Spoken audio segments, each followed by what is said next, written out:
Jesus உயிர் தெழுந்தார்னு எத்தனை பேர் நம்புறீங்க? உங்களுக்கு உங்களுக்கு ரட்சிக்கப்படுறதுக்கு ஒரு சத்தியம் சொல்லியிருப்பாங்க, நினைவு இருக்கா? ரட்சிப்புக்கு ஒரு சத்தியம் சொல்லுவாங்க நீங்க ரட்சிக்கப்படுறதுக்கு. தெரியுது உங்களுக்கு? ரோமன்ஸ்ல 10:9 தேவன் அவரை மரித்தோரிலிருந்து எழுப்பினார் என்று உன் இருதயத்திலே விசுவாசித்தால் ரட்சிக்கப்படுவாய். என்ன வாயினால இயேசு இயேசு இயேசுன்னு அறிக்கிறதல்ல. கிறிஸ்துவுக்கு எப்போ வந்து இயேசுன்னு பேரிட்டாங்க தெரியும் உங்களுக்கு? அவருக்கு இயேசு என்று பேரிடுவாயாக. எப்போ? மதர் மேரிக்கு சொன்னாங்கல்ல என்னன்னு, இவருக்கு இயேசு என்று. ஏனெனில் எல்லா மனுஷனுடைய பாவத்தையும் அவர் தான் மீட்டு ரட்சிப்பார். ஸோ இவர் ரட்சகர் அப்படிங்கிறத நீங்கள் உங்கள் வாயில எப்பொழுதுமே சொல்லிட்டு இருக்கணும். அதுதான் அதோட அர்த்தம். இயேசுன்னு சொல்கிறது மட்டும் இல்லை, இயேசுன்னு சொன்னாலும் அதில் தப்பு கிடையாது. அவர் தான் என்னுடைய பாவங்களுக்கு பரிகாரம் பண்ணவருங்கிறோட அர்த்தம் தான் அந்த இயேசு. ஆமேன். உயிர் தெழுந்ததும் குருசிஃபிகேஷனும் ரிசரக்ஷனும் சேர்ந்தது தான் அந்த வசனம். அந்த ரோமன்ஸ்ல 10ல் 9 and 10 உன் இருதயத்திலே விசுவாசித்தால் ரட்சிக்கப்படுவாய். இப்போ எப்படி வாயினால அறிக்கணும்னு சொன்னா, எப்படி வாயினால அறிக்கணும்? என்னுடைய பாவத்துக்காக எனக்காக பிறந்தவர் அவர் தான். உங்களுக்கு வந்து அது மறக்கவே கூடாது, இயேசு. ஆமென். அந்த ரட்சிப்பின் சத்தியத்திலேயே உங்களுக்கு அதை சொல்லி கொடுத்துருக்காங்க பாருங்க. நினைவு இருக்கா உங்களுக்கு? இந்த வசனம் சொல்லாமல் சால்வேஷனும் பேப்டிசமும் கொடுக்கவே கூடாது. கொடுத்துருக்கவும் மாட்டாங்க, கொடுக்கக்கூடாது.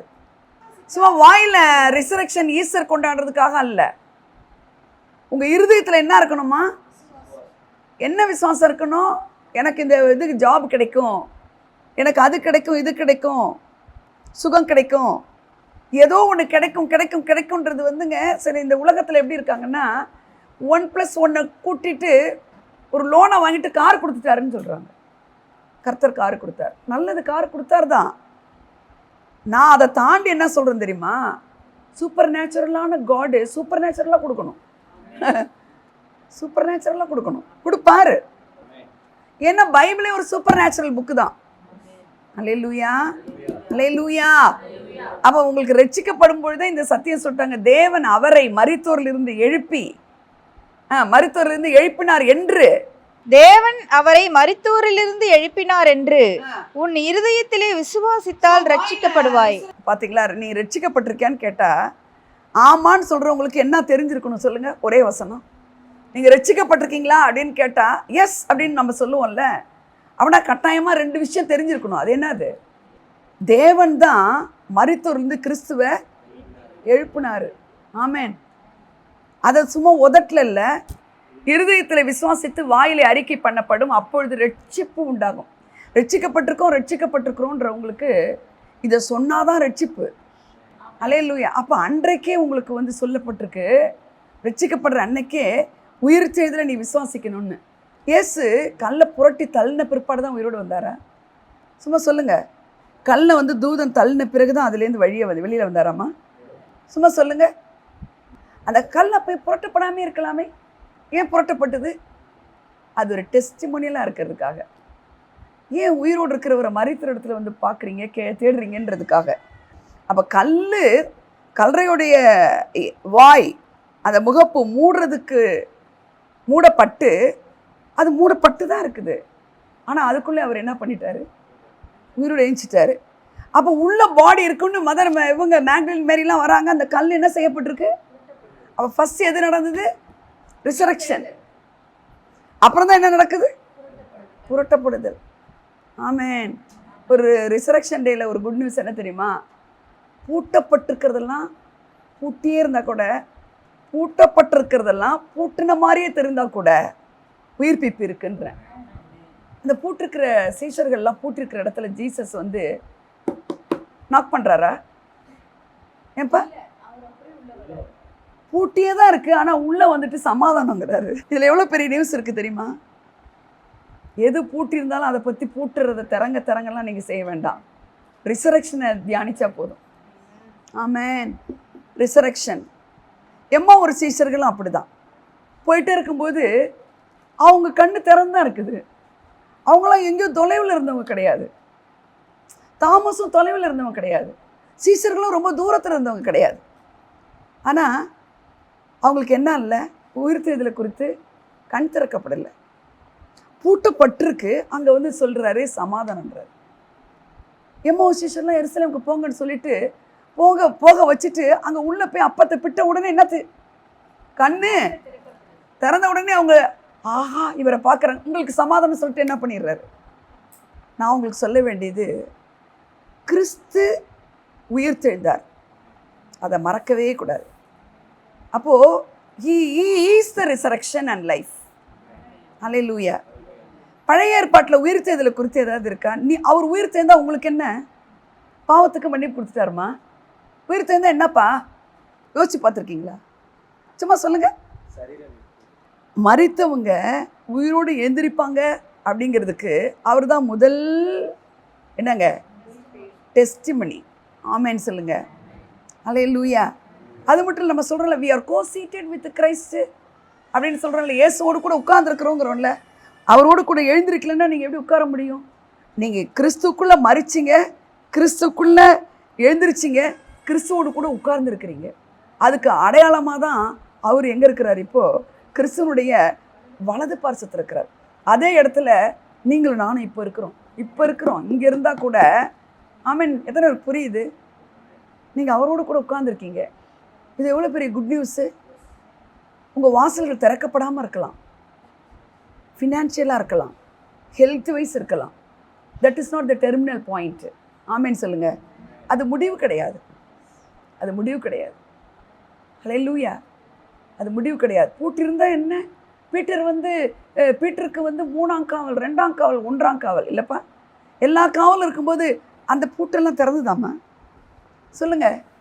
சங்கிலி போட்டிருந்தாங்களா, அது டமால்னு வெடிச்சிச்சாம்மா? தானா ஸ்வைன்னு கழண்டு விழுது. ஸோ நம்ம ஒரு மைண்டில் இப்படி திறக்கணும், இப்படி தான் அவர் திறக்க முடியும் அப்படிங்கிறதெல்லாம் தாண்டி அவர் செயல்படுவாருங்கிறதுக்கு தான் ரிசரக்ஷன் டே. ஆமேன்னு சொல்லுங்கள். ஹல்லேலூயா. சங்கிலியெல்லாம் தெறி கொண்டு போகவே கிடையாது. ஹல்லேலூயா. கதவு பூட்டின மாதிரி இருக்கு, உள்ளே வந்துட்டார். he can do anything. சொல்லுங்கள் பக்கத்தில். எது வேணால் செய்ய முடியும் அவரால், எல்லாமே செய்ய முடியும் அவரால். ஆமேன். பக்கத்தில் அடித்து சொல்லுங்கள், எல்லாமே செய்ய முடியும். ஓசியா 6:1 வாசிக்கலாமா? ஓசியா 6:1. கர்த்தரிடத்தில் திரும்புவோம் வாருங்கள். நம்மை பீறினார், அவரே நம்மை குணமாக்குவார். நம்மை அடித்தார், அவரே நம்முடைய காயங்களை கட்டுவார். நம்மைன்னா யார? Including with Christ. எவ்வளோ அழகாக எழுதியிருக்கு பாருங்க பழைய ஏற்பாட்டில். உங்களுக்கு ஒரு எதிர்பார்ப்பு இருக்கா இல்லையா? இயேசு மரித்து உயிர் தெரிந்ததுனால நீ மரிச்சாலும் உயிர்ப்பிக்கப்படுவ. அவர் மரித்து உயிர் செய்தது வந்து அவ்வளோ பெரிய சத்தியம் அதில் அடங்கி இருக்குது. நம்மை உயிர்ப்பிப்பார். பழைய ஏற்பாட்டில் எழுதி வச்சுட்டாரு. இன்னைக்கு எத்தனை பேருக்கு நம்பிக்கை இருக்கு? உங்களுக்கு சொல்ல தெரியுமா? சொல்ல முடியுமா? கர்த்தருடைய எக்கால சத்தம் கேட்கும், நான் எழுந்திருப்பேன், மரணம் முந்தி கொண்டால் அப்படின்னு எத்தனை பேருக்கு சொல்ல முடியும்? ஏன்னா ப்ராஃபஸி சொல்லப்பட்டிருக்கு, நம்மை உயிர்ப்பிப்பார்னு. ஆமேன். எவ்வளோ அருமையாக இருக்குது பார்த்தீங்க, நம்மைன்னு இருக்குது. அப்போ கிறிஸ்துவோடு கூட நம்மை சேர்த்து ப்ராஃபட்டால் ஏற்கனவே பழைய ஏற்பாட்டில் எழுதப்பட்டு ஆயிட்டுரு.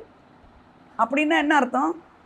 நம்மளை உயிர்ப்பிக்கிறவர் நம்மளோடு இருக்கிறார். இப்போ நம்ம மரிக்கிறதுக்கு முன்னாடியே அவரோடு கூட உயிரோடு இருக்கிறோம். ஆமேன்னு சொல்கிறீங்களா? எத்தனை பேருக்கு நான் பேசுறது புரியுது? ஹல்லேலூயா. ஜெமிமாவை வந்து நான் மெசேஜ் கொடுக்கும்போது கரங்களை தட்டி அழைக்கிறேன். ஹல்லேலூயா. இந்த உயிர்த்தெழுந்த ஞாயிறன்று எல்லாருக்கும் ரெசரெக்ஷன் டே விஷஸ். ஹல்லேலூயா.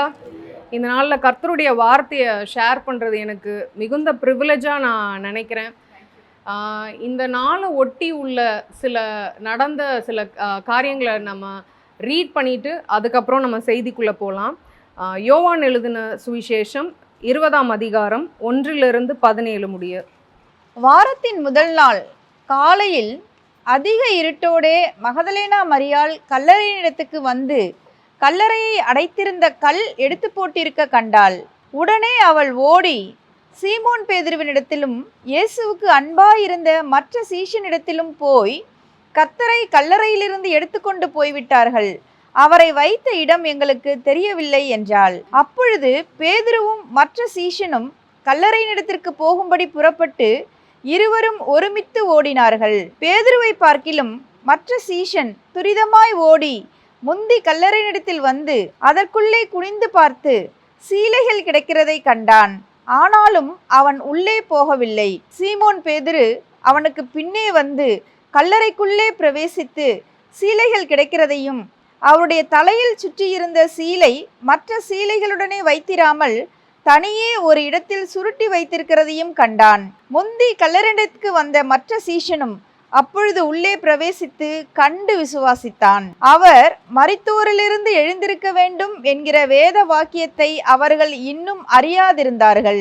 பின்பு அந்த சீஷர்கள் தங்களுடைய இடத்திற்கு திரும்பி போனார்கள். மரியாள் கல்லறையின் அருகே வெளியே நின்று அழுது கொண்டிருந்தாள். அப்படி அழுது கொண்டிருக்கையில் அவள் குனிந்து கல்லறைக்குள்ளே பார்த்து இயேசுவின் சரீரம் வைக்கப்பட்டிருந்த இடத்திலே வெள்ளுடை தரித்தவர்களாய் 2 தூதர்கள் தலைமாட்டில் ஒருவனும் கால்மாட்டில் ஒருவனுமாக உட்கார்ந்திருக்கிறதை கண்டாள். அவர்கள் அவளை நோக்கி, ஸ்திரீயே, ஏன் அழுகிறாய் என்றார்கள்.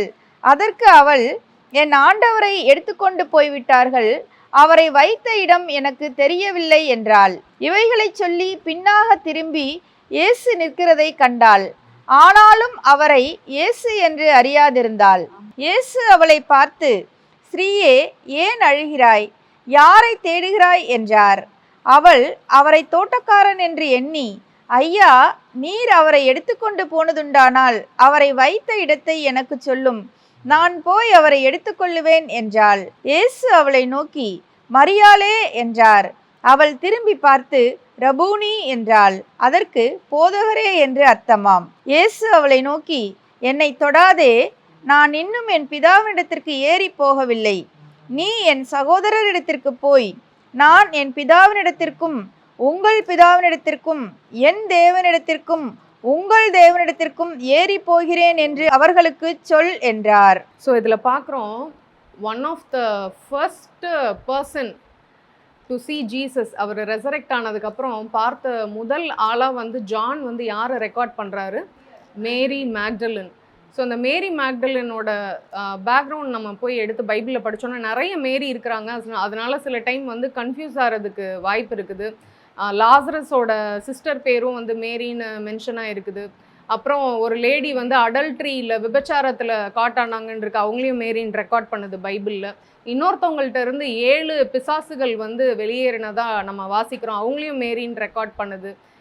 இன்னொரு மேரியும் வர்றாங்க, கிராஸ்க்கு கீழே நிற்கிற ஒரு மேரி இருக்காங்க. ஸோ இங்கே வந்து மேரி மேக்டலின் அப்படின்னா இவங்க கிட்ட இருந்து தான் 7 டீமன்ஸை 7 பிசாசுகளை வந்து தேவன் துரத்தினார். இவங்க தான் ஒன் ஆஃப் த ஃபஸ்ட்டு ஜீசஸை வந்து ரெசரெக்டட் ஜீசஸாக பார்க்கிறது.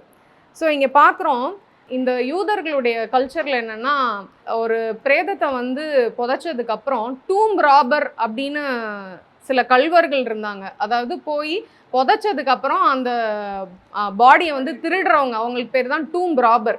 நான் இதை பற்றி படிச்சுட்டு இருந்தேன். டூம் ராபர் ஏன் வந்து டூம்பை வந்து ராப் பண்ணோம், அந்த பாடியில் என்ன இருக்குது அப்படின்னு சொல்லி பார்த்தா, இன்றைக்கி நம்மளோட கல்ச்சரில், சவுத் இண்டியன் கல்ச்சரில் பார்த்தா புதைக்கிறதுக்கு முன்னாடி இருக்கிற எல்லாத்தையும் ஸ்ட்ரிப் பண்ணிட்டு தான் புதைக்கிறோம், வெறும் ட்ரெஸ்ஸை மட்டும் தான் போட்டு விடுறோம். பட் இஜிப்சியன் கல்ச்சரு, ஜீசஸ் இருந்த அந்த ஜூயிஷ் கல்ச்சர், இதில் எல்லாம் அந்த பிரேதத்தையே ரொம்ப ஒரு கனமான ஒரு விஷயமா ட்ரீட் பண்ணி ஜுவல்லரிலாம் போட்டு விட்டு, அவங்களுக்கு மோதிரம், இப்போ ஒரு கிங்குனா ஆபரணங்களை போட்டு விட்டு, அதே மாதிரி அவங்கள ரேப் பண்ண கிளாத்தும் ஒரு இருக்கிறதுலே ரொம்ப மேன்மையான லினன் கிளாத், அது வந்து பயங்கரமான ஹை குவாலிட்டி காட்டன், அதை வச்சு ரேப் பண்ணி வச்சுருப்பாங்க. அண்ட் இன்னொன்று, நம்ம குட் ஃப்ரைடே அன்னைக்கு பார்த்தோம், ஏகப்பட்ட ஸ்பைசஸ்க்கு தமிழில் என்ன சொல்லுவாங்க? சுகந்த வர்க்கம், வாசனை பொருட்கள். இந்த மிர், அல்லோ, ஃப்ராங்கின்சன்ஸ், ஜீசஸ்க்கு வந்து அவர் பிறந்தப்ப எல்லாம் கொண்டு வந்தாங்க இல்லையா, அந்த மாதிரி வாசனை திரவியங்களை போட்டு நிறைய பர்ஃப்யூம்லாம் போட்டு அந்த பாடியை வந்து ரேப் பண்ணுவாங்க. ஸோ இந்த டூம்பை ராப் பண்ணுறவங்களோட மெயின் மோட்டிவ் என்னென்னா, அந்த பாடி வந்து செகண்டரி தானா, அந்த விலையுறன பொருட்கள் ஏதாவது கிடைக்காதா அப்படின்ற ஒரு இன்டென்ஷனில் ராப் பண்ணுவாங்களாம். ஸோ இந்த யூதர்களுடைய ஒரு இது என்னென்னா, ஒருவேளை டூம்பை ராப் பண்ணிட்டாங்க அப்படின்னு சொல்லி ஒரு பரவலாக பேசிக்கிட்டாங்க, ஜீசஸ் உயிர் தள்ளலை அப்படின்னு சொல்லிட்டு. ஆனால் இங்கே அழகாக நம்ம இந்த வசனத்தில் படிக்கிறோம், 6ஆம் வசனம் 5ஆம் வசனத்தில், அதற்குள்ளே குனிந்து பார்த்து சீலைகள் கிடைக்கிறதை கண்டாள். ஆனாலும் அவன் உள்ளே போகவில்லை. சீலைகள் கிடக்கிறதை கண்டான்னு தமிழில் போட்டிருக்கு. நான் ஆம்பிளிஃபைடில் அதை ரீட் பண்ணுறேன். He saw the linen wrappings neatly lying there.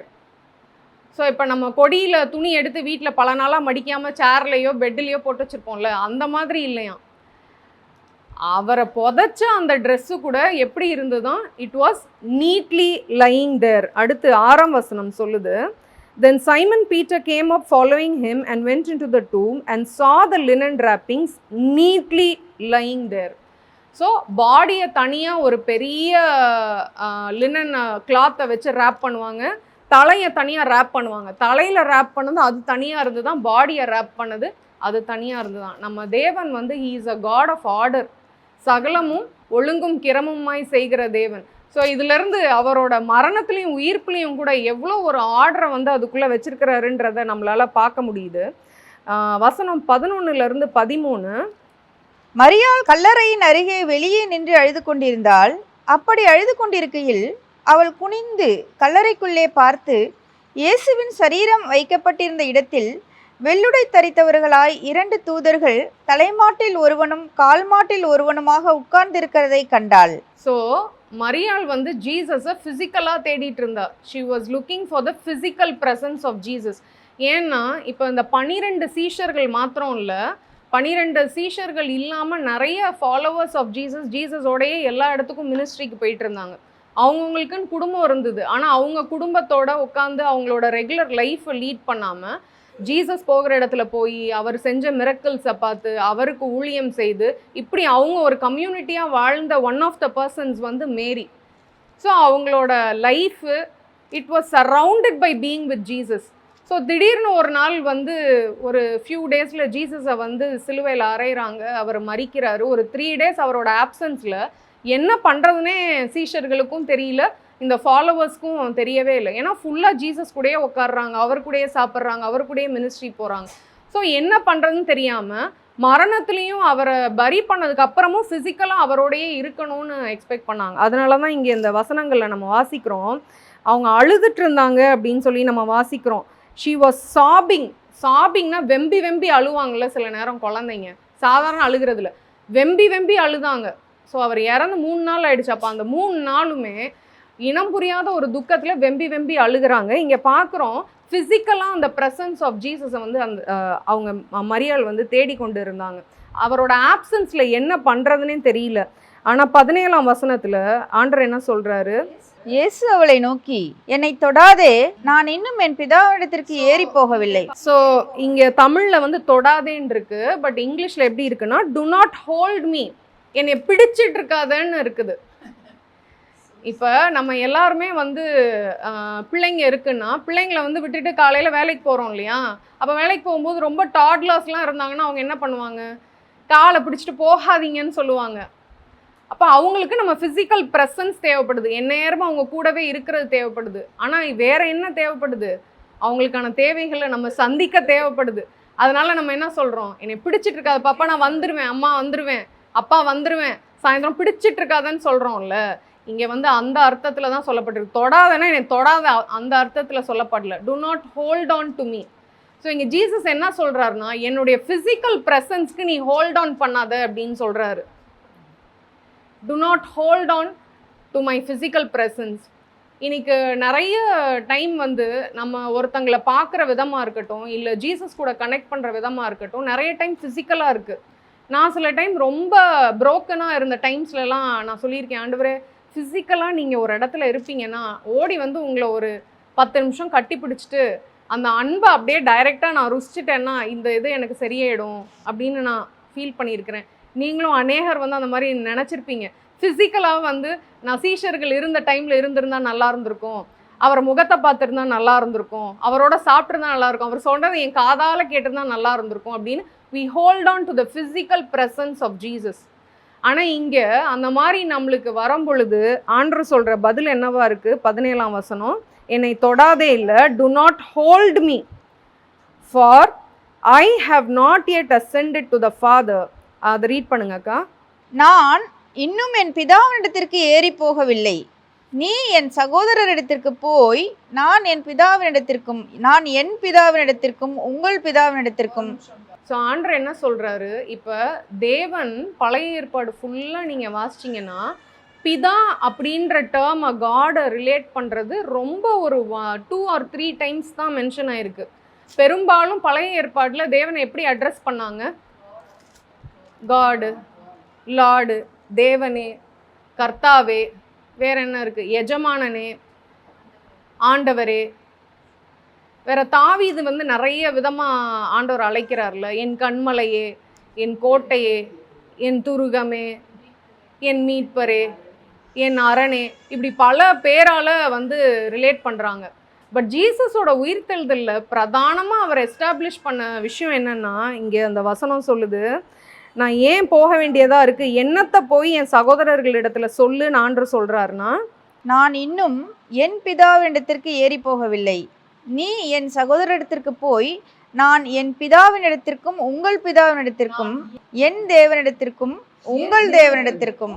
நான் என் பிதாவினிடத்திற்கும் உங்கள் பிதாவினிடத்திற்கும் என் தேவனிடத்திற்கும் உங்கள் தேவனிடத்திற்கும்.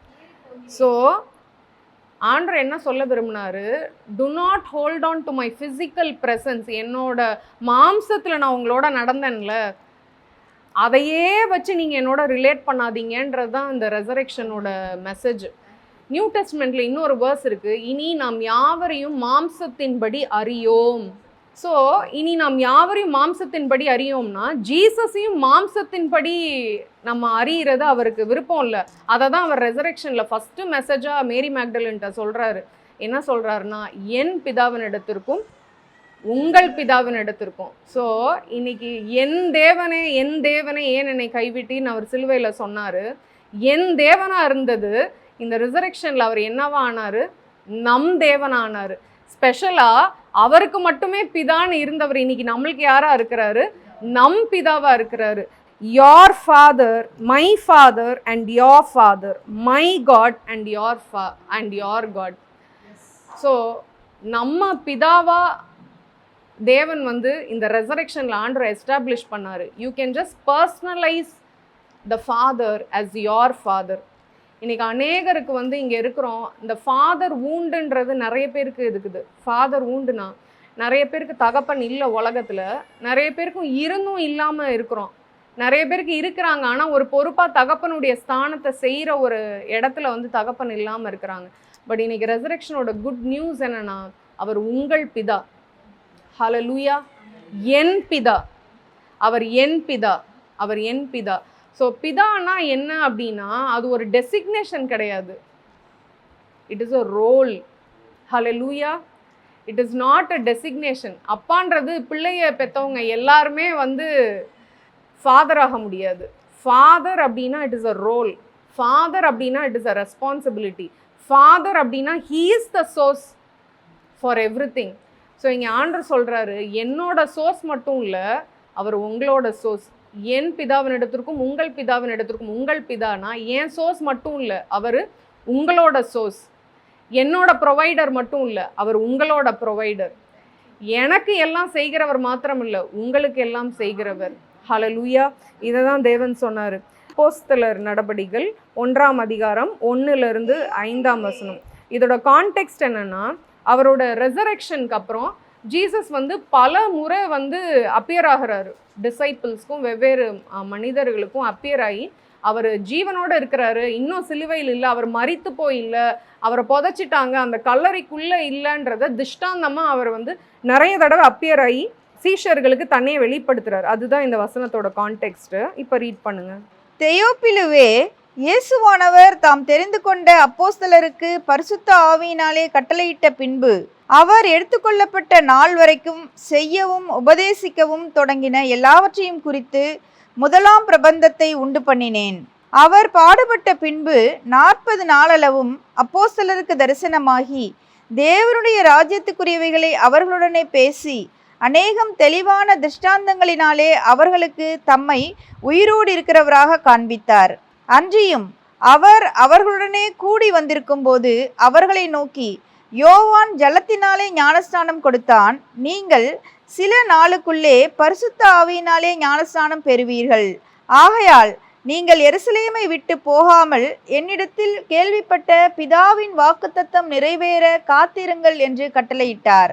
ஸோ இங்கே பார்க்குறோம், ஜீசஸ் வந்து ரெசரெக்ட் ஆனோன்னு என்ன இன்ஸ்ட்ரக்ஷன்ஸை வந்து சீஷர்கள் இடத்துல கொடுக்குறாருன்றதை நம்ம இந்த இடத்துல பார்க்குறோம்.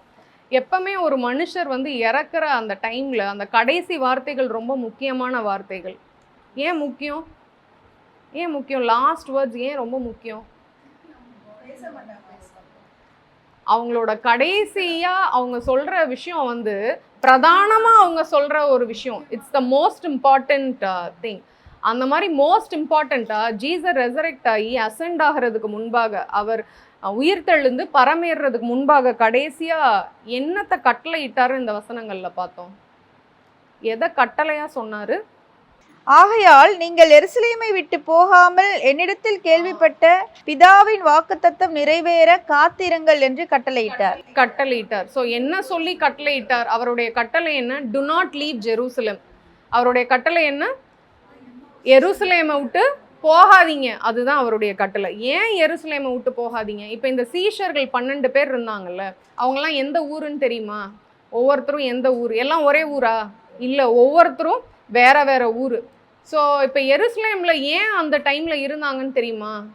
சீஷர்கள், நிறைய யூதர்கள் ஏன் எருசலேமில் இருந்தாங்கன்னு தெரியுமா? இப்போ இந்த அப்போஸ்தலர்களை பார்த்தா ஆவியானவரை நிரப்புனதுக்கப்புறம் பற்பல பாஷையில் பேசுகிறாங்க. பற்பல பாஷையில் பேசும்போது அவங்க ஊர் பாஷையிலே பேசுகிறத கேட்குறாங்கன்னு இருக்கு. அப்போனா என்ன அர்த்தம்? பல ஊர்க்காரங்க அங்கே இருக்கிறாங்க, பல பாஷை பேசுகிறவங்க அங்கே இருக்கிறாங்க. பட் அவங்களாம் யூதர்கள் தான், அந்த டயஸ்போரால பிரிஞ்சு பல கண்ட்ரீஸ்க்கு போனவங்க. அப்போது ஏன் அங்கே இருக்கிறாங்கன்னா, அது வந்து பாஸ் ஓவர் டைம். பாஸ் ஓவர்னா என்ன அர்த்தம்? ஒரு பஸ்கா ஆட்டுக்குட்டியை வந்து பலி செலுத்துகிற அந்த டைமாக இருந்ததுனால அநேக யூதர்கள், எங்கேயும் பரம்பி இருக்கிற யூதர்கள் அந்த பண்டிகை கொண்டாடும்படியாக எங்கே இருந்தாங்க? எருசலேமில் இருந்தாங்க. இப்போ எல்லாம் அந்த பண்டிகை, இப்போ ஜீசஸ் வந்து குட் ஃப்ரைடே அன்னைக்கு பலியாயிட்டாரு. அது வந்து ஸ்பிரிச்சுவலைஸ் ஓப்பன் ஆன நம்மளுக்கு தெரியுது. ஆனால் அவங்கெல்லாம் என்ன பண்ணிக்கிட்டு இருந்தாங்க? மறுபடி பலியை செலுத்திக்கிட்டு இருந்தாங்க. அவங்கவுங்க குடும்பமாக போய் அவங்க ஒரு பக்கம் பலி செலுத்திட்டு இருந்தாங்க. ஜீசஸ் இன்னொரு பக்கம் அவர் வந்து கொல்கத்தால நம்மளுக்காக ஜீவனை விட்டார். ஸோ ஒரே தரம் கிருபாதார பலி அப்படி இருந்தாலும் அவங்களுடைய ஸ்பிரிச்சுவல் லைஃப் ஓப்பனாக இல்லை. இதை அப்படியே இமேஜின் பண்ணுங்க. ஜெருசலேமில் ஆங்காங்கே வந்து ஹை ப்ரீஸ்ட் வந்து என்ன பண்ணிக்கிட்டே இருக்கிறாரு? குடும்பமாக வந்து பலி செலுத்திக்கிட்டே இருக்கிறாங்க. ஆட்டை வெட்டுறாங்க, அந்த ரத்தத்தை எடுக்கிறாங்க, கொண்டு போய் மோஸ்ட் ஹோலி பிளேஸில் வைக்கிறாங்க. இப்படி ஒவ்வொரு குடும்பத்துக்கான பாவ நிவாரணம் இது வந்து நடந்துக்கிட்டே, இதெல்லாம் எருசலேமில் நடந்துட்டுருக்கு. அதோட இன்னொரு சைடு வந்து அலாங் சைட் ஜீசஸோட டெத்தும் க்ரூசிஃபிக்ஷனும் நடக்குது. இதுதான் வந்து அந்த செட்டிங்.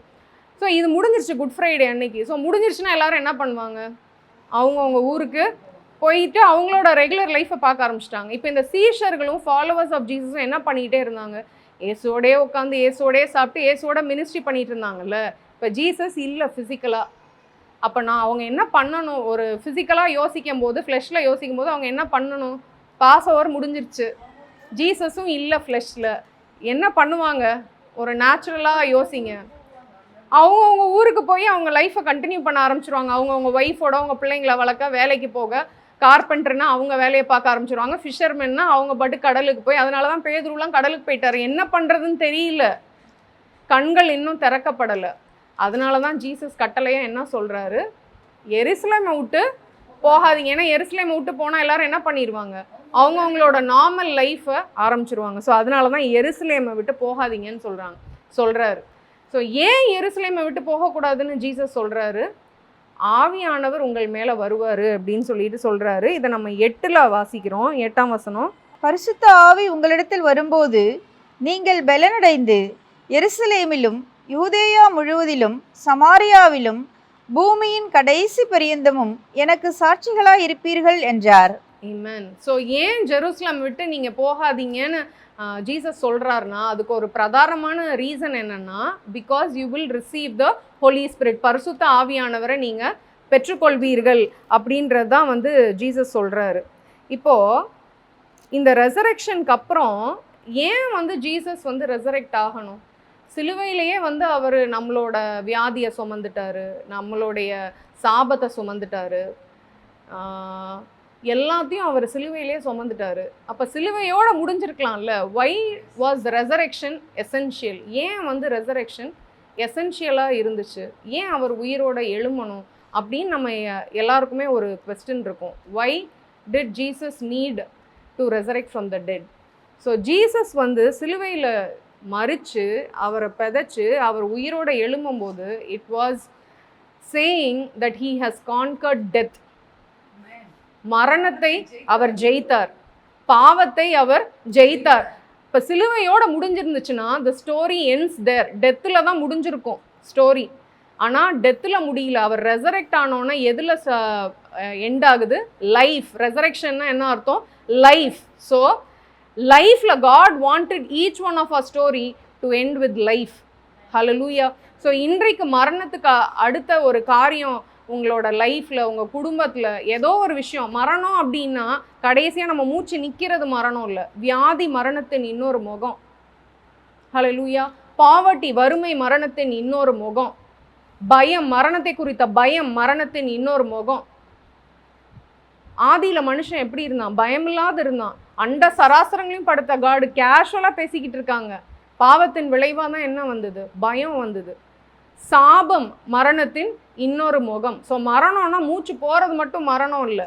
நம்ம பார்க்குற அழிவுக்குரிய எல்லா கிரியையும் மரணத்தின் இன்னொரு முகம். ஆனால் the good news is our story does not end with the cross, but our story ends in resurrection. Hallelujah.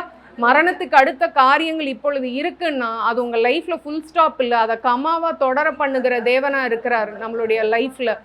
So resurrection is proof that Jesus defeated death. மரணத்தை அவர் ஜெயித்தார், வியாதியை ஜெயித்தார், சாபத்தை ஜெயித்தார், பாவத்தை ஜெயித்தார், பிரின்சிபாலிட்டிஸ் அண்ட் பவர்ஸ் அதை அவர் ஜெயித்தார், பாவர்ட்டி அவர் ஜெயித்தார். ஹல்லேலூயா. கொலோசியர் 2:15 நம்ம வாசிப்போம். துரைத்தனங்களையும் அதிகாரங்களையும் உரிந்து கொண்டு வெளியரங்கமான கோலமாக்கி அவைகளின் மேல் சிலுவையிலே வெற்றி சிறந்தார். ஹல்லேலூயா. துரைத்தனங்களையும் அதிகாரங்களையும் உரிந்து கொண்டு வெளியரங்கமான கோலமாக்கி சிலுவையிலே அவைகளின் மேல் வெற்றி சிறந்தார். இந்த வசனம் வந்து ஒரு பர்ஃபெக்டாக புரியணும் அப்படின்னா ஒரு அனாலஜி புரிஞ்சாதான் இந்த வசனம் பர்ஃபெக்டாக புரியும். இது என்ன அனாலஜினா, இப்போ ஒரு பேட்டிலுக்கு 2 கிங்ஸ் போகும் பொழுது, ஒரு யுத்தத்திற்கு 2 ராஜாக்கள் போகும் பொழுது, எந்த ராஜா வந்து பயமுறுத்துறானோ அவனை வந்து பேட்டிலில் வின் பண்ணதுக்கப்புறம் இந்த ஜெயிச்ச ராஜா என்ன பண்ணுவாராம், அந்த தோத்த ராஜாவோட தலையவோ இல்லை முழுசாக அவனை கொன்னுட்டு அவனை வந்து அவங்களோட ரதத்தில் பின்னாடி கட்டி இழுத்துட்டு ஒரு ப்ரொசஷனில் போவாங்களாம் இவங்களோட கிங்டம்குள்ளே. அந்த ப்ரொசஷனுக்கு பேர் ட்ரையம்ஃபல் ப்ரொசஷன். ஸோ வெற்றி சிறந்தாருன்னு இருக்குது, பட் இங்கிலீஷில் வந்து ட்ரையம்ஃபல் ப்ரொசஷன் இருக்குது. இந்த ட்ரையம்ஃபல் ப்ரொசஷனோட கான்டெக்ஸ்ட் என்னென்னா, ஜெயிச்ச ராஜா இந்த வீழ்த்தின ராஜாவை ரதத்துக்கு பின்னாடி வச்சு அவர் கிங்டம் ஃபுல்லாக ஒரு ப்ரொசஷனில் ஆரவாரத்தோடு போவாங்களாம். என்ன ஆரவாரம்னா, இந்த ராஜாவுக்கு தான் நீங்கள் பயந்தீங்க, இந்த ராஜா தான் நம்மளை பயமுறுத்தினது, இனி இந்த ராஜா நம்மளை பயமுறுத்த முடியாது, பார்த்துருங்க, பாருங்க எல்லாரும் நம்மளை வெற்றி சிறந்துட்டோம், நம்ம வெற்றி சிறந்துட்டோம், இனி நீங்கள் பயப்பட அவசியம் இல்லை அப்படின்றது தான் இந்த ட்ரையம்ஃபல் ப்ரொசஷனுக்கு அர்த்தம். இப்போ இந்த இடத்துல இந்த வசனம் சொல்லுது, துரைத்தனங்களையும் அதிகாரங்களையும் உரிந்து கொண்டு. அப்போ துரைத்தனமும் அதிகாரமும் என்ன? இந்த பிசாசு நம்மளை பயமுறுத்தினால ஆதியில் எல்லா அதிகாரத்தையும் எல்லா மேன்மையும் எல்லா மகிமையும் தேவன் யாருக்கு தந்தார்? மனுஷனுக்கு தந்தார், ஆதாமுக்கு தந்தார். நம்மை அவருடைய சாயலாகவே உண்டாக்கினார். அவருடைய சாயலாகவேனா அவர் சொல்ல எப்படி ஆகுமோ அதே மாதிரி நம்மளும் சொல்ல எல்லாமே ஆகும், நம்மும் கட்டளையிட எல்லாமே நிற்கும். இப்படிதான் தேவன் மனுஷனை பயன்படுத்தினார். ஆனால் பாவம் செய்ததின் நிமித்தம் அந்த அதிகாரத்தை மனுஷன் யாருக்கு கொடுத்துட்டான்?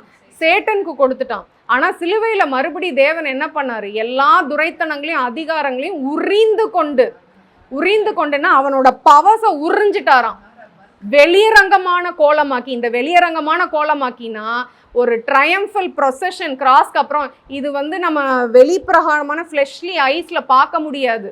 ஆனால் ஸ்பிரிட் ரெல்மில் ஒரு ப்ரொசஷன் நடந்துச்சு. அந்த ப்ரொசஷன் என்ன? ஜீசஸ் ஒரு சேரியட்டில் உட்காந்து பிசாசை வந்து அவரோட கிங்டம் ஃபுல்லாக போய், பாரு இதுதான் நான் ஜெயிச்ச சத்ரு, பாரு இதுதான் உன்னை தோற்கடிச்ச சத்ரு, பாரு அதிகாரத்தை விற்றி இந்த சத்ருவை நான் ஜெயிச்சேன், மறுபடியும் அதிகாரம் உன்னுடையது அப்படின்னு ஒரு ட்ரையம்ஃபல் ப்ரொசஷன் ஃப்ளெஷ்ல கிடையாது, ஸ்பிரிட்ல நடந்தது.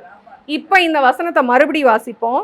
துரைத்தனங்களையும் அதிகாரங்களையும் உரிந்து கொண்டு வெளியரங்கமான கோலமாக்கி அவைகளின் மேல் சிலுவையிலே வெற்றி சிறந்தார்.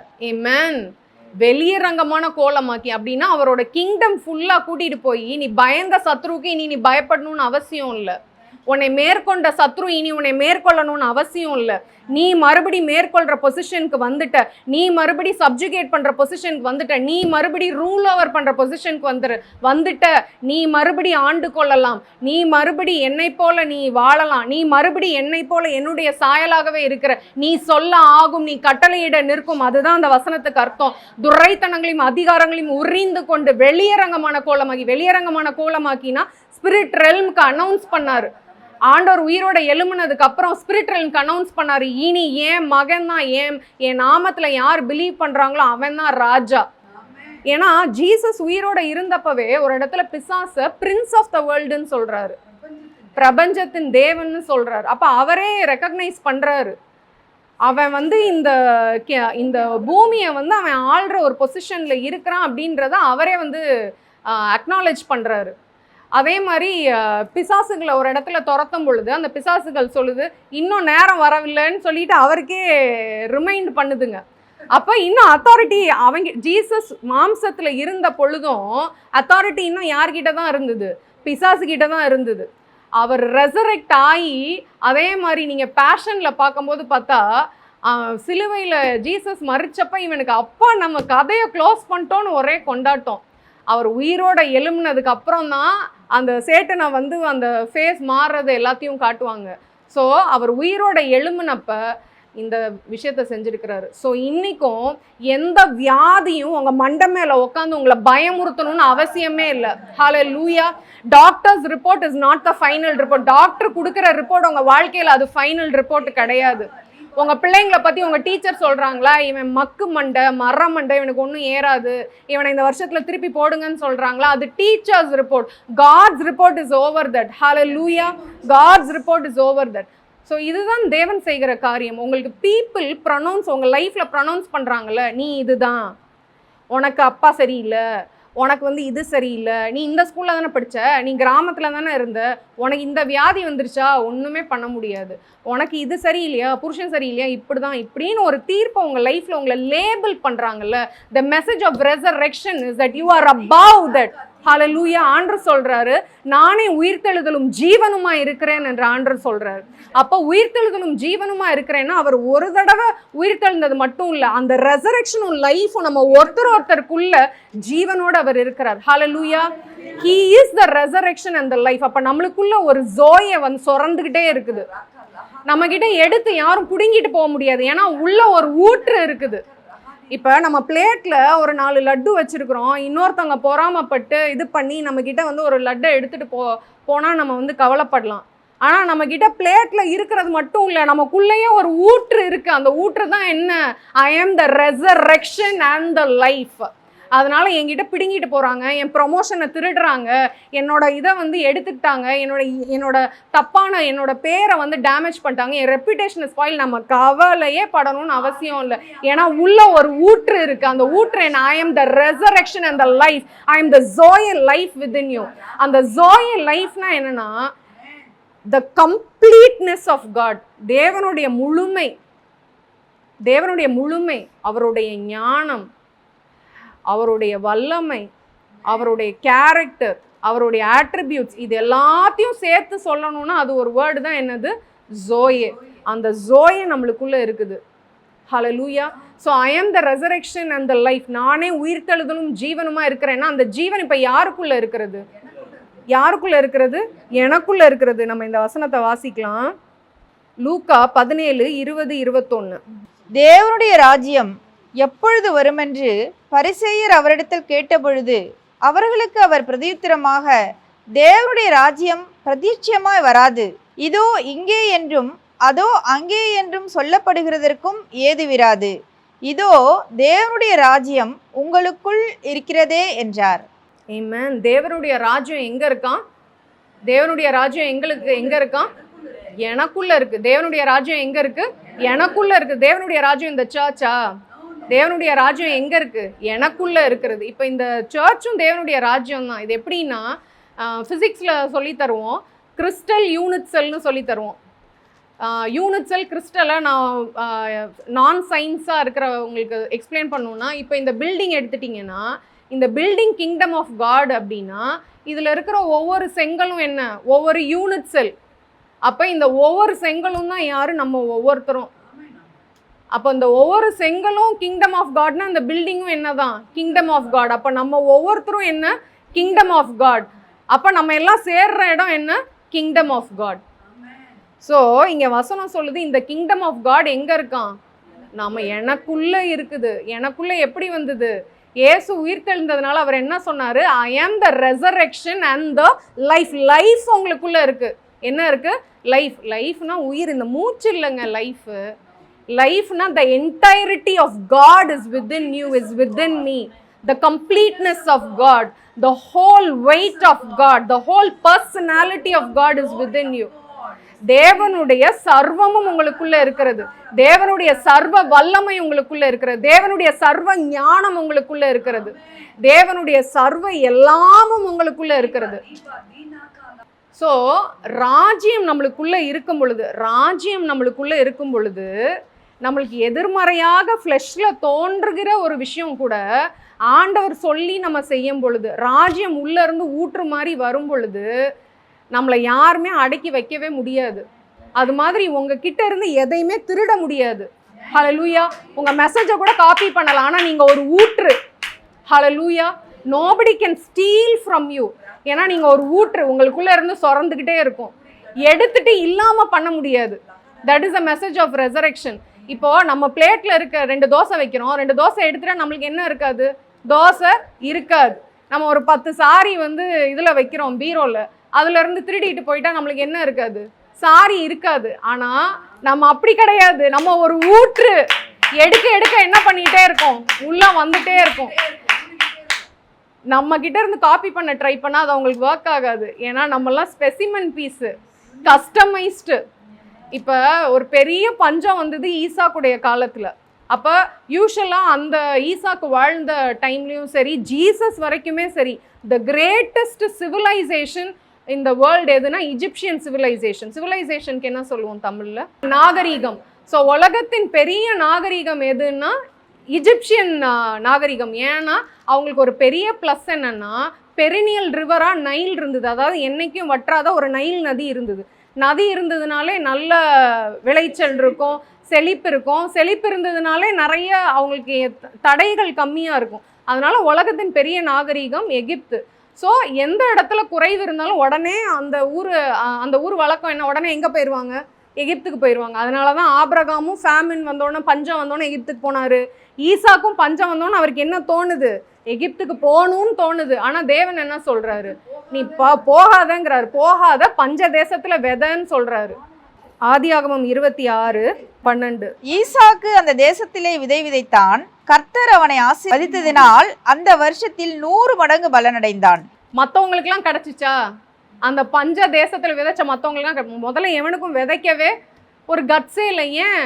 இப்போ இருக்கிற மாதிரி bore system, irrigation system, drip irrigation எதுவுமே இல்லை. மழை பேஞ்சாதான் விளைச்சல். ஸோ மழையே இல்லை, பூமிலாம் பிளந்து கிடக்குன்னொன்னா எவனுக்குமே விதைக்கணுன்னே வரல. ஆனால் ஈசாக் கிட்ட என்ன சொல்கிறாரு ஆண்டவர்? இந்த தேசத்தில் இதுலேயே விதைன்னு சொல்கிறாரு. அப்போ ஆண்டவர் சொல்லி செஞ்சோன்னா அங்கே என்ன வசனம் சொல்லுது?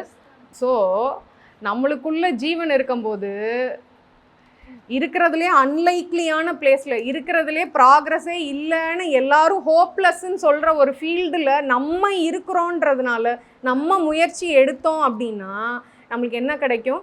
வர வர விருத்தி அடைந்தான். அப்போது நம்மளுக்குள்ள என்ன இருக்குது? ஜீவன் இருக்கிறது. Jesus said, I am the resurrection and the life. நானே உயிர்த்தெழுதலும் ஜீவனுமா இருக்கிறேன். அந்த ஜீவன் யாருக்குள்ள இருக்கிறது? நம்ம ஒவ்வொருத்தருக்குள்ள இருக்கு. அப்போ அந்த ஜீவன் வேலை செய்யும் போது பஞ்ச தேசமா இருந்தாலும், இந்த ஃபீல்டில் போனால் உருப்படவே முடியாதுன்னு அநேகர் சொன்னாலும், அந்த ஃபீல்டில் இருந்தால் தேவன் என்ன தருவார்? வெற்றியை தருவார், விருத்தியை தருவார், நூறத்தனையான அறுவடையை தருவார். அந்த மாதிரி ஃபெய்த்தில் ஒரு ஸ்டெப்பு எடுத்து வைக்கும் போது தான் நான் அநேக விடுதலைகளையும் அநேக பிரேக் த்ரூஸையும் நான் பார்த்துருக்குறேன். ஸோ இந்த இடத்துல நம்ம பார்க்குறோம், ஆண்டவர் நம்மளுக்குள்ள இந்த ஜீவன் இருக்கிறதுனால, நம்மளுக்குள்ள இந்த ஜோய ஜீவன் இருக்கிறதுனால, நம்மளுக்குள்ள உயிர்த்தெழுந்த தேவன் இருக்கிறதுனால நம்ம ஒரு ஊற்று. நமக்கு தேவன் சொல்றத காப்பியே பண்ணாலும் அது இன்னொருத்தவங்களுக்கு ஒர்க் ஆகாது.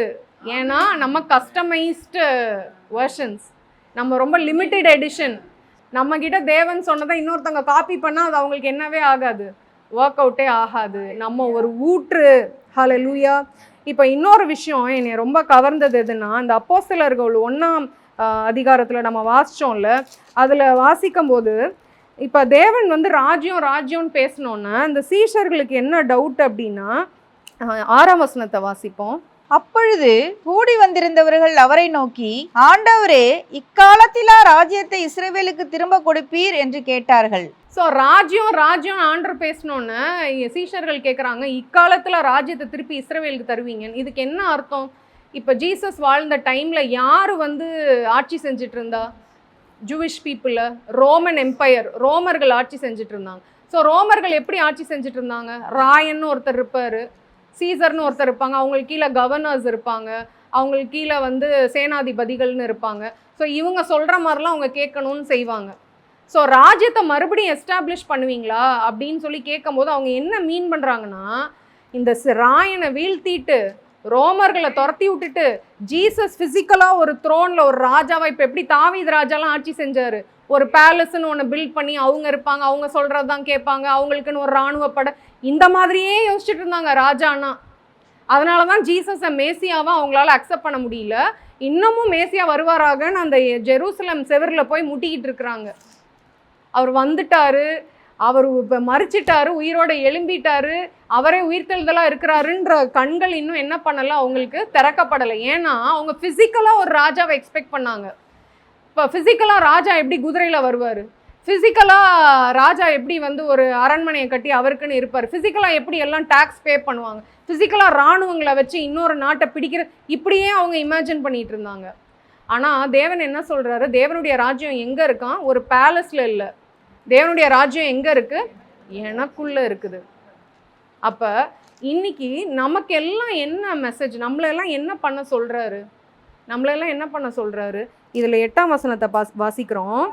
பரிசுத்த ஆவி உங்களிடத்தில் வரும்போது நீங்கள் பலனடைந்து எருசலேமிலும் யூதேயா முழுவதிலும் சமாரியாவிலும் பூமியின் கடைசி பரியந்தமும் எனக்கு சாட்சிகளாய் இருப்பீர்கள் என்றார். அப்போ நமக்கு எல்லாம் இந்த கிரேட்டஸ்ட் கமிஷன் என்ன அப்படின்னா, பூமி எங்கும் என்னவா இருப்பீங்க? சாட்சியா இருப்பீங்க. ஆனா இந்த சாட்சியா நம்மளால மாம்சத்துல இருக்க முடியாது. நம்ம பிள்ளைங்க சொன்ன பேச்சு கேட்காட்டி நம்ம என்ன பண்றோம்? வெளுத்து விட்டுறோம். வாயில நல்ல வார்த்தைகளா வருது, வாயில எப்படி வருது? காச்சா முச்சான்னு பேசிடுறோம். கோவம் வந்தா நம்ம என்னவாவே இருக்க மாட்டேங்கிறோம், நம்மளாவே இருக்க மாட்டோம், மனுஷனாக இருக்க மாட்டோம். வேலையில் ஒரு பாஸ் நம்ம நல்ல விஷயங்களா செய்கிறோம், நம்ம என்ன இது பண்ணி அவ்வளோ ஒர்க்கஹாலிக்காக இருந்து இது பண்ணாலும் நம்மளுக்கு அகேன்ஸ்டாக பேசும்போது நம்மளுக்கு என்ன வருது? கோவம் வருது. ஃப்ரெண்டுக்கிட்ட போய் என்ன பண்ணுறோம்? அவரை திட்டுறோம். ஸோ இப்படி தான் நம்மளுக்கு வருது இல்லையா மாம்சத்தில். ஸோ மாம்சத்தில் நம்மளால் தேவனுக்கு சாட்சிகளாக இருக்க முடியவே முடியாது.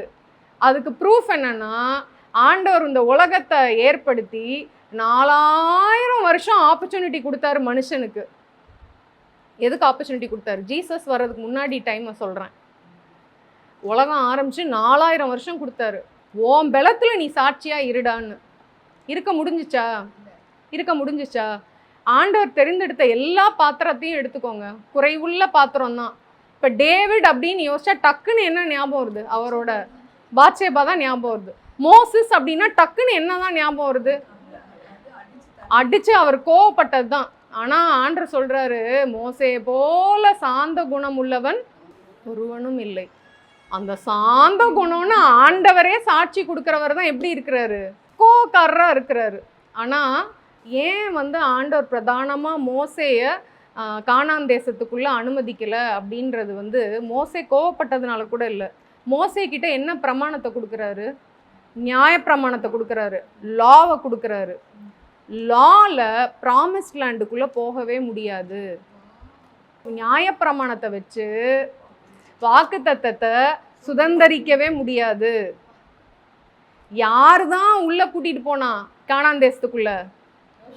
யோசுவா தான் கூட்டிட்டு போனாரு. ஜோஷுவான்ற பேரு வேரியன்ட் ஆஃப் ஜீசஸ். யெஷுவா அப்படின்ற பேருக்கு தான் வேரியன்ட் என்னது?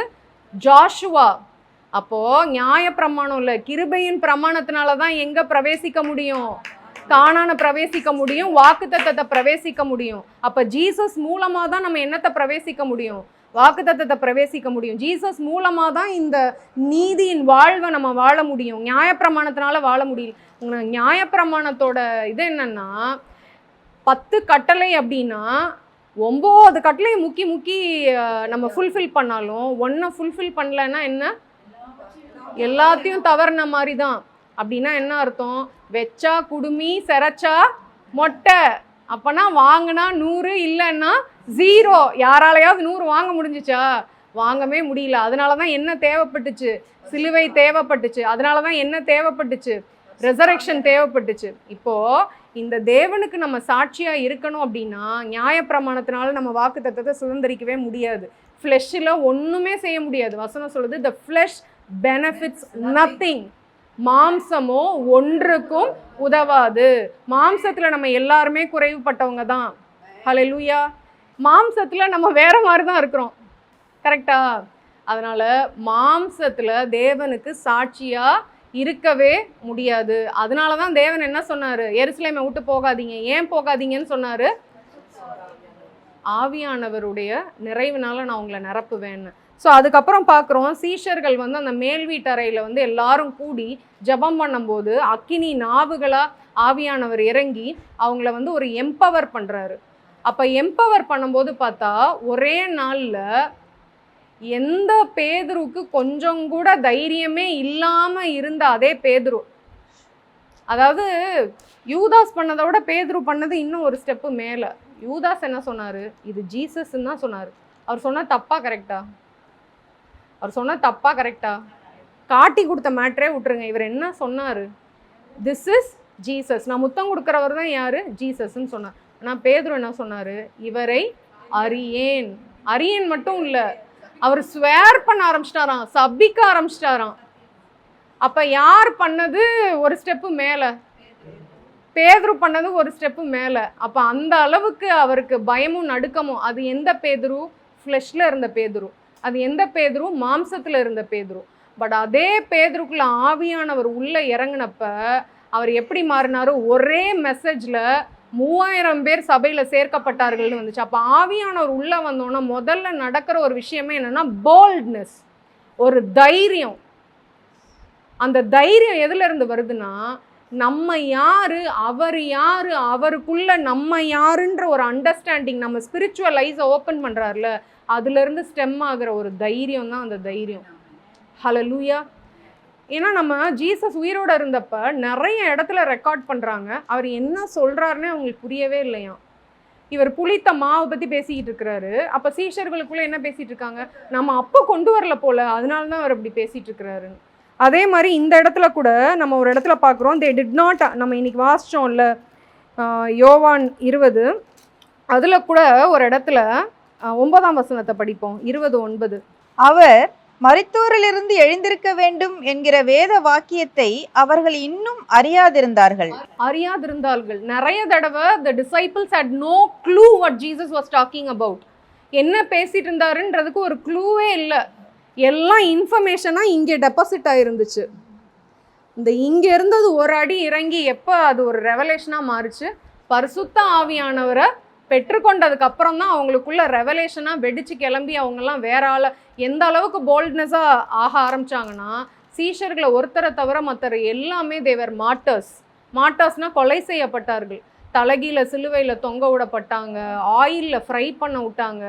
அப்போ இந்த அளவுக்கு வந்து அவங்க மெசேஜில் கொஞ்சம் கூட பின்வாங்காமல் இவர் தான் உண்மையான தேவன்னு சொல்கிறதுக்கு அந்த போல்ட்னஸ் எங்கேருந்து வந்தது? அந்த போல்ட்னஸை யார் கொடுத்தா? பரிசுத்த ஆவியானவர் கொடுத்தாரு. ஸோ இந்த பரிசுத்த ஆவியானவர் வரும்போது தான் நம்ம என்னவா இருக்க முடியும்? சாட்சிகளாகவே இருக்க முடியும். மாம்சமோ ஒன்றுக்கும் உதவாது. நான் மாம்சத்தில் இருக்கும்போது ஆண்டவருக்கு என்னவாகவே இருக்க முடியாது, சாட்சியாகவே இருக்க முடியாது. இப்போ இன்னொரு வசனத்தை நான் ஹைலைட் பண்ண விரும்புகிறேன். மார்க் 1:14-15. யோவான் காவலில் வைக்கப்பட்ட பின்பு இயேசு கலிலேயாவிலே வந்து தேவனுடைய ராஜ்யத்தின் சுவிசேஷத்தை பிரசங்கித்து, காலம் நிறைவேறிற்று, தேவனுடைய ராஜ்யம் சமீபமாயிற்று, மனம் திரும்பி சுவிசேஷத்தை விசுவாசியுங்கள் என்றார். ஓகே, ஸோ இங்கே மனம் திரும்பி என்னத்தை விசுவாசியுங்கள்? சுவிசேஷத்தை விசுவாசியுங்கள். The kingdom of God has come near, repent and believe the good news. So மனம் திரும்பி சுவிசேஷத்தை விசுவாசியுங்கள். இப்போ மனம் திரும்புறதுனா என்ன? எதுலேருந்து மனம் திரும்பணும்? பாவத்திலேருந்து மனம் திரும்பணும். வேற மாம்சத்துலேருந்து மனம் திரும்பணும். வேற எதுலேருந்து மனம் திரும்பணும்? ஓகே, ஸோ இப்போது நம்ம என்ன காலத்தில் இருக்கோம்னு தெரியுமா? மேனை வந்து உண்டாக்குன நாள்லேருந்து என்டையர் இந்த எராவை 7 ஏஜஸாக பிரிக்கிறாங்க. ஓகேவா? நியாயப்பிரமாணத்தின் காலம், அந்த மாதிரி நோவாவின் காலம், இப்படி பிரிக்கிறாங்க. அதை பிரிக்கிறதுல இப்போ நம்ம என்ன காலத்தில் இருக்கோம்னா கிருபையின் காலத்தில் இருக்கிறோம். ஒவ்வொரு காலத்துலேயும் என்ன அந்த காலத்தில் என்ன நியமம் இருக்கோ அந்த கட்டளையை மீறினா அதுதான் பாவம். ஸோ இப்போ என்ன காலத்தில் இருக்கோன்னு சொன்னேன்? கிருபையின் காலத்தில் இருக்கோன்னு சொன்னேன். இப்போ இந்த கிருபையின் காலத்தில் மனம் திரும்புங்கள் அப்படின்றதுனா எதுலேருந்து மனம் திரும்புது? வசனத்தின்படி நம்ம பார்ப்போம். எபிரேயர் 6:1 நம்ம படிக்கலாம். ஆகையால் கிறிஸ்துவை பற்றி சொல்லிய மூல உபதேச வசனங்களை நாம் விட்டு செத்த கிரியைகளுக்கு நீங்களாகும் மனம் திரும்புதல், தேவன் பேரில் வைக்கும் விசுவாசம், ஸ்நானங்களுக்கு அடுத்த உபதேசம், கைகளை வைக்குதல், மரித்தோரின் உயிர்த்தெழுதல், நித்திய நியாய தீர்ப்பு என்பவைகளாகிய அஸ்திபாரத்தை மறுபடியும் போடாமல் பூரணராகும்படி கடந்து போவோமாக. செத்த கிரியைகளுக்கு நீங்களாகும் மனம் திரும்புதல். ஸோ மனம் திரும்புதல்னு இந்த கிருபையின் காலத்தில் தேவன் எதை சொல்கிறாரு அப்படின்னா செத்த கிரியைகள்.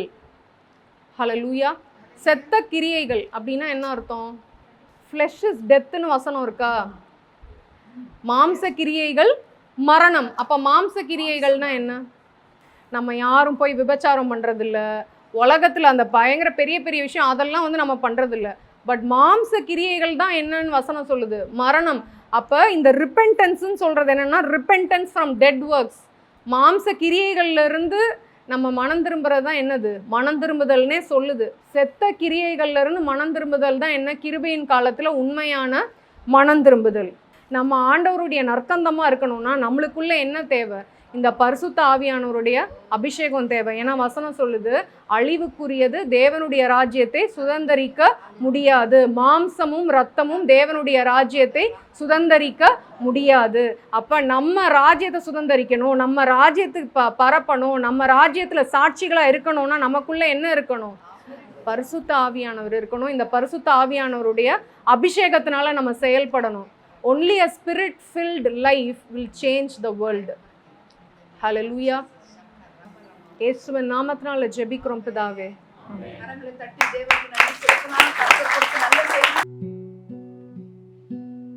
நானும் என் வீடும் என் வீட்டார் அனைவரும் ஓயாமல் நன்றி சொல்வோம்.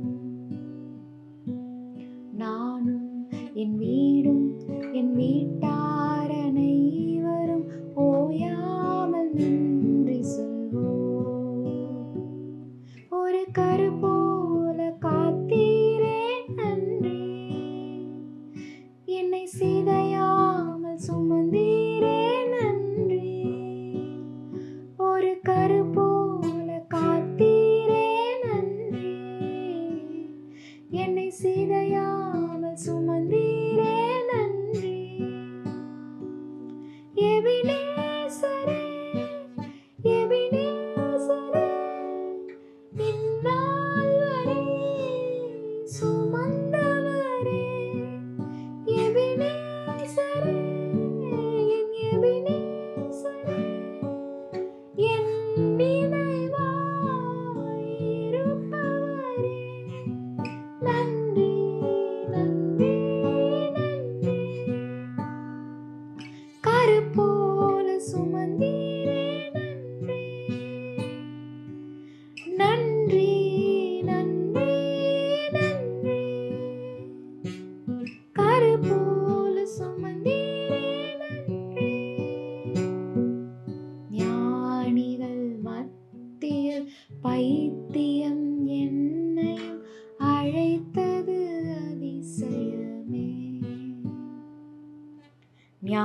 பிணிகள் மத்தியில் பைத்தியம் என்னை அழைத்தது அதிசயமே. நான் இதற்காக